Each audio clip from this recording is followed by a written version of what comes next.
ইসলাম শিখিয়েছে শেষ নিঃশ্বাস পর্যন্ত তোমাকে লড়ে যেতে হবে। এই পৃথিবীতে কেউ কাউকে জায়গা করে দেয় না, জায়গা করে নিতে হয়। এই পৃথিবীটা, the life is not a bed of roses, এটা ফুল বিছানো কোনো ফুলসজ্জা নয়, এটা কণ্টকাকীর্ণ। কেউ আপনার স্পেস করে দিবে না, কেউ আপনাকে সুযোগ করে দিবে না, কেউ আপনার জায়গা করে দিবে না, বরং আপনি জায়গা করে নিলে টাইনা নিচে নামাবে। কথা বলেন। এজন্য কখনো অলসতাকে স্থান দেয়া যাবে। রসুল বাত্তালি দুক্কানু শয়তান, অলস মস্তিষ্ক শয়তানের আড্ডা। অলস যদি কেউ থাকে এটারে টেনে বেঁধে কাজে নামাবে, পারা যাবে? আল্লাহ তাআলা ততক্ষণ পর্যন্ত কোনো জাতির ভাগ্যের চাকার পরিবর্তন করে না যতক্ষণ পর্যন্ত ওই জাতি নিজে নিজের ভাগ্যের চাকার পরিবর্তন করতে না চায়। চিল্লা এখন ঠিক কিনা? আমরা আজকে অলসতাকে নো বলে যাবো এই মাহফিল থেকে। অলসতাকে আমরা কি বলবো? আওয়াজ করে বলতে হবে। অলসতাকে কি বলবো আমরা? মুমিনের জীবনে কোনো অলসতা নেই। যখন আমরা এই সিদ্ধান্তে আসতে পারবো যে আমরা অলস সময় কাটাবো না, আমরা আমাদের এই সময়গুলোকে প্রোডাক্টিভ ওয়েতে কাজে লাগাবো, কোনো না কোনো কাজের সাথে জড়িত হব। Never under estimate any job, whether it's big or small, বড় হোক বা ছোট হোক, কোনো কাজকে আমরা ছোট করে দেখবো না। যে কোনো কাজ করো না ভাই, যে কোনো কাজ করো তা যেন হয় সবার চেয়ে সবচেয়ে সুন্দর। আমাদের অবসর সময়গুলোকে কাজে লাগানোর দরকার আছে না নাই? আমরা নিজেদেরকে কর্মঠ করে, কর্মজীবী হিসেবে, শ্রমজীবী হিসেবে নিজেদেরকে প্রতিষ্ঠিত করতে চাই। রাজি আছে মুসলমান? লক্ষ্মীপুরের যুবক ছেলেরা আওয়াজ করে বলো, পারা যাবে? লজ্জা কিসে? লজ্জা কিসে?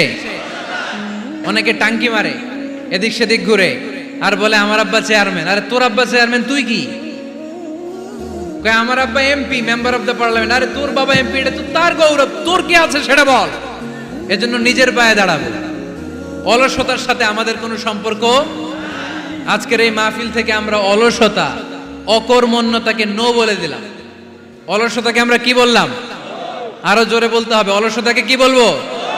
আর সব সময় কর্মঠ থাকবো, এনার্জেটিক থাকবো, নিজের পায়ে দাঁড়াবো, আইডিয়া জেনারেট করব, এন্টারপ্রেনার হওয়ার চেষ্টা করব, নতুন নতুন উদ্যোক্তা হওয়ার মাধ্যমে আমরা আমাদের নিজেদের ভাগ্য পরিবর্তনের চেষ্টা করব। কারণ আল্লাহ বলেছেন, ইন্নাল্লাহা লা ইউগাইয়িরু মা বিকাওমিন হাত্তা ইউগাইয়িরু মা বিআনফুসিহিম। আল্লাহ তাআলা ততক্ষণ পর্যন্ত কোনো জাতির ভাগ্যের চাকার পরিবর্তন করে না যতক্ষণ পর্যন্ত ওই জাতি নিজে নিজের ভাগ্যের চাকার পরিবর্তন করতে না চায়। চিল্লা এখন ঠিক কিনা?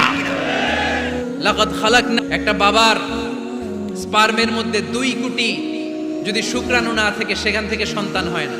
তার মানে এই 2 কোটি শুক্রাণুর মধ্য থেকে আপনি একজন সফল মানুষ, যিনি বাকি 2 কোটির মধ্য থেকে সব শুক্রাণুগুলোকে হারিয়ে আপনি সফল হতে পেরেছেন।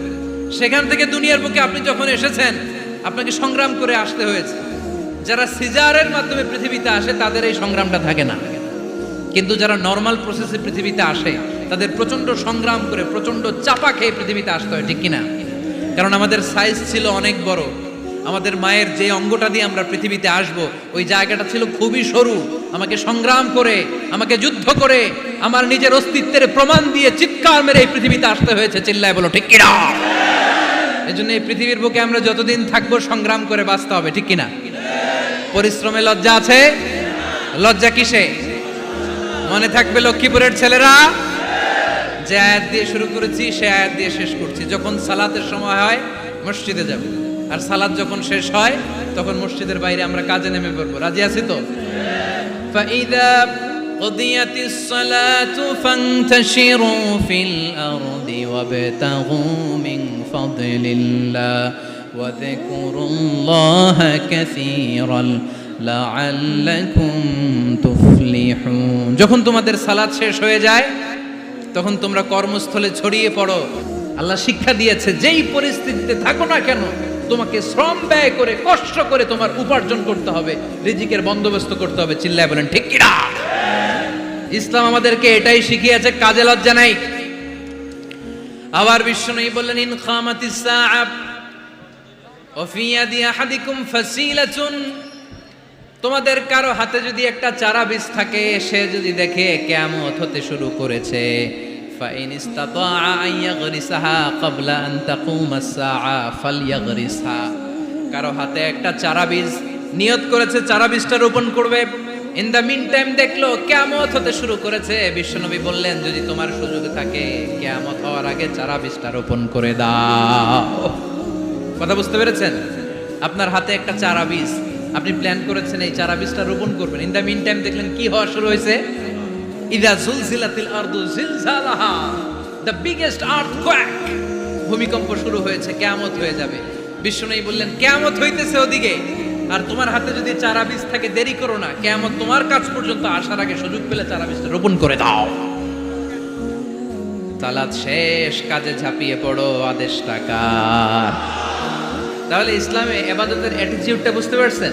কাজের সময় কাজ, নামাজের সময়, আওয়াজ করে বলেন, কাজের সময়, নামাজের সময়। সুন্দর হয়েছে না বিষয়টা? ফাইদা কুদিয়াতিস সালাতু ফান্তাশিরু ফিল আরদ, যখন তোমাদের সালাত শেষ তখন জমিনে ছড়িয়ে পড়ো। জমিনটাকে আল্লাহ আমাদের জন্য উর্বর বানিয়েছেন। জমিনে বীজ রোপণ করে দিলেই এখানে ফসলের ব্যবস্থা করে দেয় কে? ওয়াল্লাযী জাআলা লাকুমুল আরদা যালুলান ফামশু ফি মানাকিবিহা ওয়া কুলু মির রিজকি ওয়া ইলাইহিন নুশুর। তিনি তো এমন সত্তা যিনি তোমাদের জন্য জমিনটারে ফ্ল্যাট বানিয়ে দিয়েছেন, সমতল বানিয়ে দিয়েছেন। এই জমিনের অলিতে গলিতে, বনে বাদারে, রাস্তায়, সাগরে, পাতালে, পাহাড়ে, বিভিন্ন জায়গায় তোমরা ঘুরে বেড়াও, সেখানে যে আমি আল্লাহর রিজিক তালাশ করো। সুবহানাল্লাহ। এই জমিনটাকে আল্লাহ সাহালাতুল মাসালিক, চলার জন্য সহজ বানিয়ে দিয়েছেন, ফ্ল্যাট, উঁচু নিচু নাই। এই যে লক্ষ্মীপুরের আজকে এই যে প্যান্ডেলের এখানে উঁচু নিচু আছে, আজকে এইখানে যদি উঁচু হতো ওইখানে নিচু হতো, আমরা ঠিক মতো দেখতে পারতেন? বিমান থেকে এটা খুব সুন্দর দেখা যায়, জমিনটা খুব ফ্ল্যাট দেখা যায়, সমতল। এই সমতল হওয়ার কারণে এখানে চাষাবাদের সুযোগ সুবিধা করে দিয়েছে কে? তাহলে বোঝা গেল এই জমিনটা সমতল এবং উর্বর, ভেরি ফার্টাইল ল্যান্ড। আমাদের সালাত শেষ আমরা কাজে চলে যাব, আবার আজান হলে মসজিদে ঢুকে যাব। এটাই হচ্ছে ইসলামের নিয়ম। সাইয়েদনা ওমর ফারুক যখন মসজিদে নববীর ইমাম, তিনি ইয়ামান দেশের কিছু লোকদের সাথে সাক্ষাৎ করলেন। কোন দেশের? ইয়ামান, যুদ্ধ বিধ্বস্ত একটা দেশ এখন। প্রাচীন নগরী হাদ্রামাউত বা আলাবাক, এই ইয়ামান দেশের কিছু লোকের সাথে তিনি সাক্ষাৎ করলেন। তারা গোল হয়ে বসে থাকে, নামাজের পরে যায় না, বসে বসে সুবহানাল্লাহ পড়ে, আলহামদুলিল্লাহ পড়ে জিকির করে। ওমরে ফারুক ভাবলেন, দেখি পরের ওয়াক্তে কি হয়। উনি আসরের নামাজে ইমামতি করতে আসলেন, এসে দেখলেন ইয়ামানের লোকেরা মসজিদের বারান্দায় আশেপাশে বসে আছে, সবাই যায়, এরা যায় না। মাগরিবের সালাতে উনি ইমামতি করতে আসলেন, ওমরে ফারুক নামাজ শেষ করে দেখলেন সবাই চলে যায়, কিন্তু ইয়ামানের লোকগুলো যায় না। এশার সালাত পর্যন্ত তিনি ওয়েট করলেন। এশার নামাজ পড়ে চলে যাওয়ার সময় ওমরে ফারুক দেখলেন সবাই নামাজ পড়ে কাজে চলে যায়, কিন্তু ইয়ামান দেশের লোকগুলো যায় না। ওমরে ফারুক বললেন, মা বালুকুম মা খাতবুকুম, ঘটনা কি? কি হয়েছে তোমাদের? সবাই নামাজ পড়ে চলে যায়, কাজে যায়, তোমরা যাও না কেন? এখানে কি করো? ইয়ামানিরা বলতে শুরু করলো, নাহনু আল মুতাওয়াক্কিলুনা আলাল্লাহ, আমরা এখানে আল্লাহর উপর তাওয়াক্কুল করে বসে আছি। ওমরে ফারুক অবাক হলেন, আনতুম আল মুতাওয়াক্কিলুনা ফিল্লাহ, তোমরা আল্লাহর উপর তাওয়াক্কুল করে বসে আছো? তো এই যে সারাটা দিন খাপটি মেরে এখানে বসে থাকলে তোমাদের খাবার আসে কোত্থেকে? উপার্জন হয় কি করে? ইনকাম আসে কোত্থেকে? রুজি রুটি হয় কোত্থেকে? ইয়ামানি লোকগুলো বলল, আমরা এখানে বসে বসে জিকির করি, তেলাওয়াত করি, বুজুর্গের মতো বসে থাকি। আমাদের বুজুর্গিয়া জিকির দেখে আশেপাশের লোকেরা এসে আমাদেরকে খাবার দিয়ে যায়। ওমরে ফারুক বললেন, সর্বনাশ, তাইলে তো তোমরা আল মুতাওয়াক্কিলুনা ফিল্লাহ নও, তোমরা হচ্ছে আল মুতাওয়াক্কিলুনা আলা বা'দিকুম বা'দা, একে অপরের উপর নির্ভরশীল। যারা প্লেটে করে খাবার নিয়ে আসে তোমরা তাদের উপর তাওয়াক্কুল করছো, কারণ তারা যদি প্লেট ভরে খাবার নিয়ে আসে তোমাদের পেটে কোনো দানা পানি পড়বে না। তোমরা আল্লাহর উল্লাহ নাও, তোমাদের সাধ্যের সবটুকু করার পরে তারপরে তোমরা তাওয়াক্কুল করবে। কি সুন্দর ইসলাম! এক সাহাবী বললেন, ইয়া রাসূলুল্লাহ, আমি ওটে চড়ে এসেছি, তো আপনি তো আমাদেরকে তাওয়াক্কুলের ওয়াজ করেছেন, আমি ওটের রশিটা গাছের মধ্যে না বেঁধে যদি শুয়ে থাকে আল্লাহর উপর তাওয়াক্কুল করি, ওটটা থাকবে না? বিশ্বনবী বললেন, না, তোমার ওট থাকবে না। আগে রশি দিয়ে ওটটা বাঁধো, ইআকিলহা সুম্মা তাওয়াক্কাল আলাল্লাহ। আগে টাইট করে রশি দিয়ে গাছের সাথে ওটের রশিটা বাঁধো, এরপর আল্লাহর উপর তাওয়াক্কুল করো। এইটার নাম তাওয়াক্কুল। চিল্লায় বলেন ঠিক কি না? আপনার পার্টটা আপনার করতে হবে, আপনার যে রোল, এই রোলটা প্লে করতে হবে। আপনার সর্বোচ্চটুকু করার পরে আমরা তাওয়াক্কুল করি একজনের উপর। চিল্লায় বলেন তিনি কে? ওমর ফারুক বললেন, তোমরা মুতাওয়াক্কিলুনা আলাল্লাহ নাও, তোমরা বের হয়ে যাও।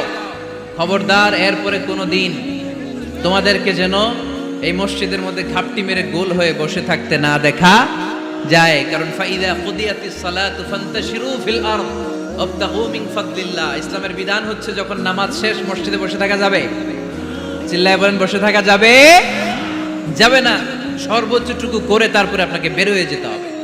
প্রতিদিন সকালবেলা পাখির বাসা থেকে দেখবেন পাখিগুলো খালি পেটে বের হয়ে যায়।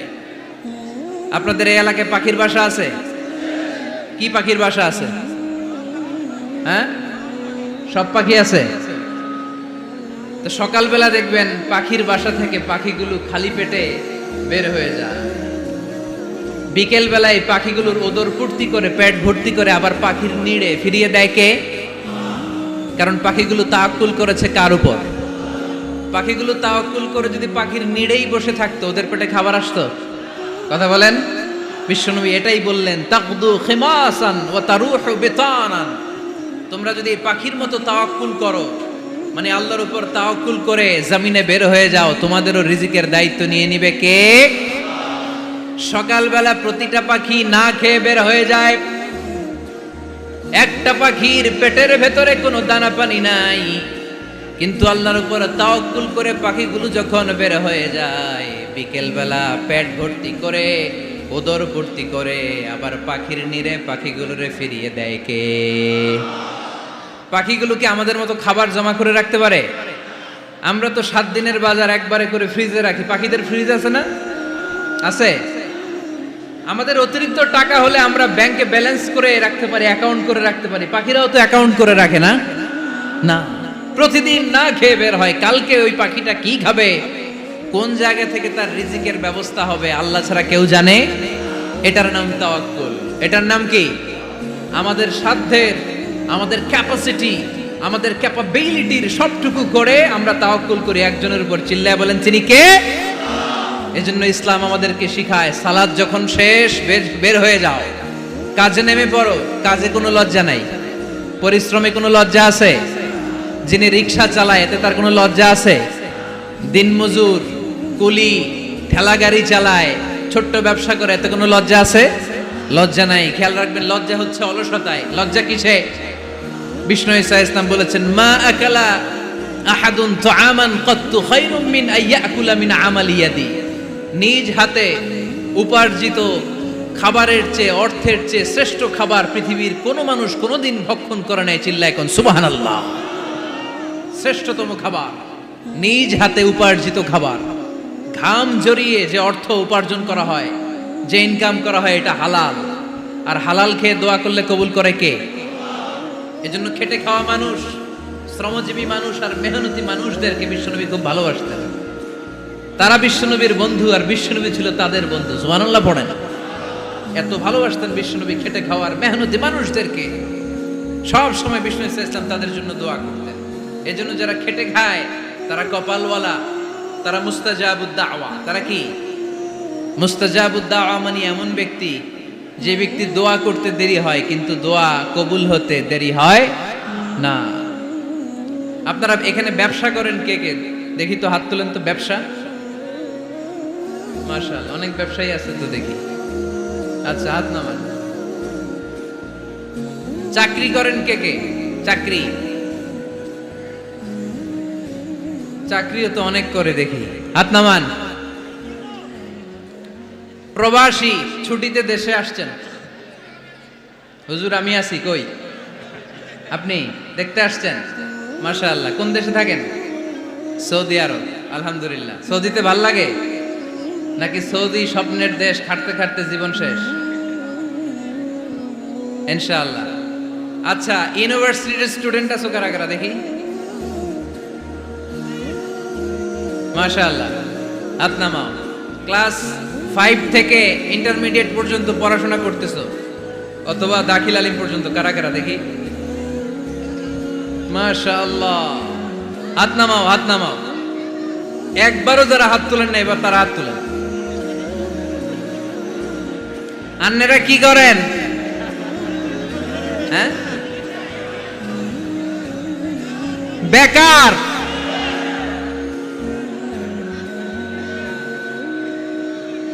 বাংলাদেশে চাকরির বাজার খুব মন্দা, ঠিক কিনা? বাংলাদেশ ইন্ডিয়াতে চাকরি পেতে অনেক কষ্ট। সামান্য একটা পদের জন্য যেখানে চেয়েছে ক্লাস 8 পাস, এখানে ডবল মাস্টার ডিগ্রি অ্যাপ্লাই করছে কয়েক লক্ষ। এজন্য আমাদেরকে উদ্যোক্তা হতে হবে। You have to be the entrepreneur. আমাদের উদ্যোক্তা দরকার, বেশি বেশি নতুন নতুন উদ্যোক্তা। নিজেই এমন আইডিয়া নিয়ে আসবে যেই আইডিয়া বিক্রি করে দুর্দান্ত আইডিয়া দিয়ে তুমি পুরো দেশ কাঁপিয়ে দিতে পারো। পারা যাবে না লক্ষ্মীপুরের ছেলেরা? আইডিয়ার অনেক দাম। You have to generate new ideas. নতুন নতুন আইডিয়া এনে মানুষ গোটা বিশ্বকে তাক লাগিয়ে দিচ্ছে।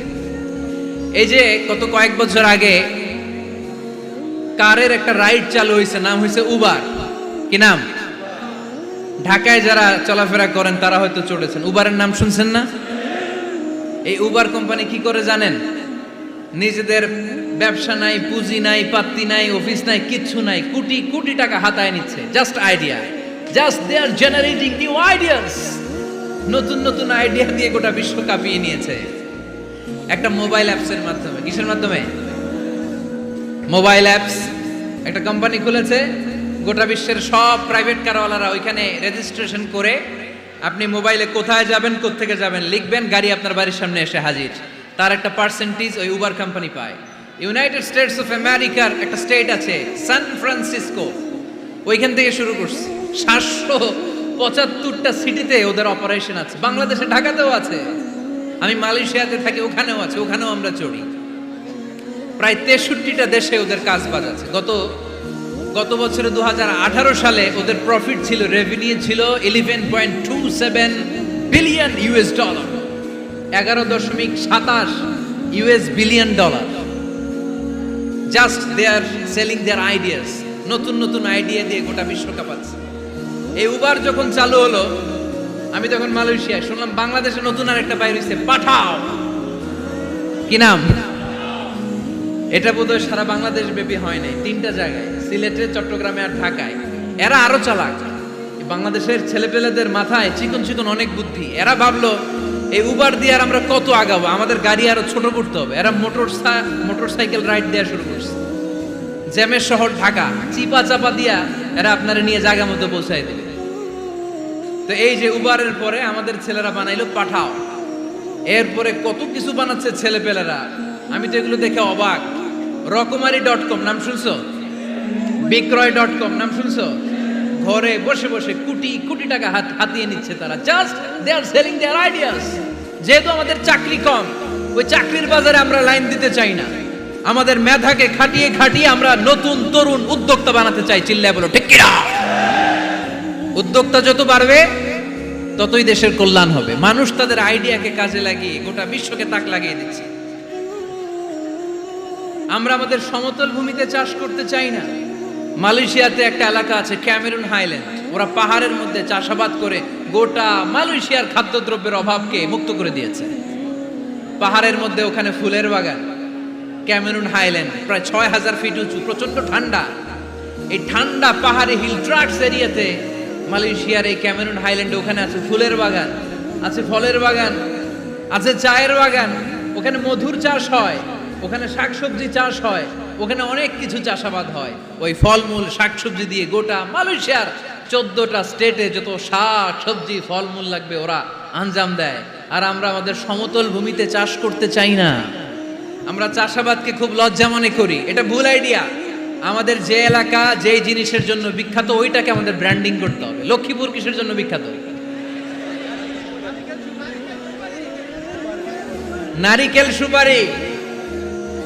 নারিকেল সুপারি যে পৃথিবীর কত মানুষ, ইন্দোনেশিয়ান লোকেরা মুড়ির মতো খায় নারিকেল আর সুপারি। তো এইটারে আমাদের ব্র্যান্ডিং করতে হবে। যেই দেশে যেটা আছে, যে এলাকা যেই পণ্যের জন্য বিখ্যাত ওইটা আমাদের ব্র্যান্ডিং করতে হবে।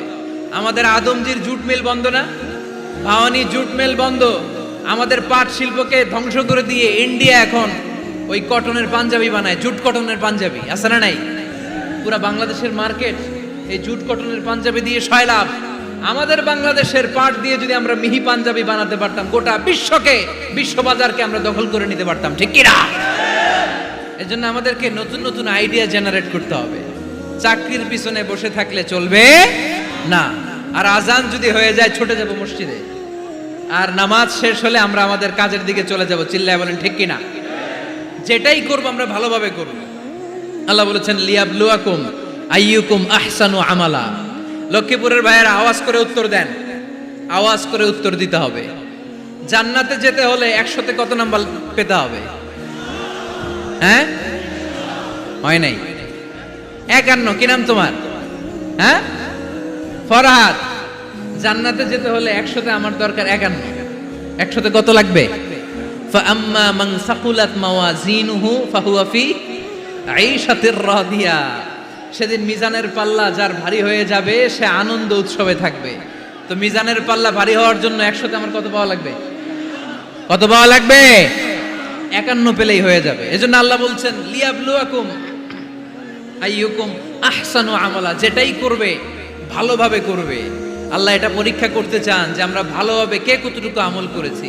যারা আরবি বুঝেন আলেম ওলামা আপনারা জানেন, এখানে আল্লাহ বলেননি লিয়াবলুয়াকুম আইয়ুকুম আকসারু আমালা। আল্লাহ এটা দেখতে চান যে তোমাদের মধ্যে থেকে কে বেশি আমল করে। এটা বলছে আল্লাহ? বলে নাই। আল্লাহ বলেছে লিয়াবলুয়াকুম আইয়ুকুম আহসানু আমালা, যে ভালো করে করে। এজন্য আমরা যাই করি না কেন কি করে করব? আওয়াজ করে বলতে হবে। কেমন করে করব? যে কোনো কাজ করো না ভাই, যে কোনো কাজ করো তা যেন হয় সবার চেয়ে সবচেয়ে সুন্দর। পড়েন, যে কোনো কাজ করো না ভাই, যে কোনো কাজ করো তা যেন হয় সবার চেয়ে সবচেয়ে সুন্দর। পড়েন, যে কোনো কাজ করো না ভাই, যে কোনো কাজ করো তা যেন হয় সবার চেয়ে সবচেয়ে সুন্দর। হোক না সেটা পড়া লেখা, রঙের ভাষায় ছবি আঁকা। পড়েন, হোক না সেটা পড়া লেখা, রঙের ভাষায় ছবি আঁকা। হোক না সেটা সামান্য কাজ কিংবা মহত্তর, তা যেন হয় সবার চেয়ে সবচেয়ে সুন্দর। যে কোনো কাজ করো না ভাই, যে কোনো কাজ করো তা যেন হয় সবার চেয়ে সবচেয়ে সুন্দর। চিৎকার করে বলেন ঠিক কি না? আমরা যেটাই করি না কেন এটা ভালো করে করার দরকার আছে না নাই? এজন্য কাজে আর শ্রমে কোনো লজ্জা নাই। লজ্জা হচ্ছে অলসতায়। লজ্জা কিসে? অলসতায়। কাজ করে খেতে হবে, কাজে লজ্জা নেই। লজ্জা হচ্ছে অলসতায়। লজ্জা কিসে? আজকের আলোচনা থেকে এটা মুখস্থ করে নিতে হবে। কাজে লজ্জা নেই। লক্ষ্মীপুরের ইয়াংস্টারেরা শ্রমে লজ্জা নেই, পরিশ্রমে লজ্জা নেই। লজ্জা অলসতায়। লজ্জা কিসে? আরো জোরে।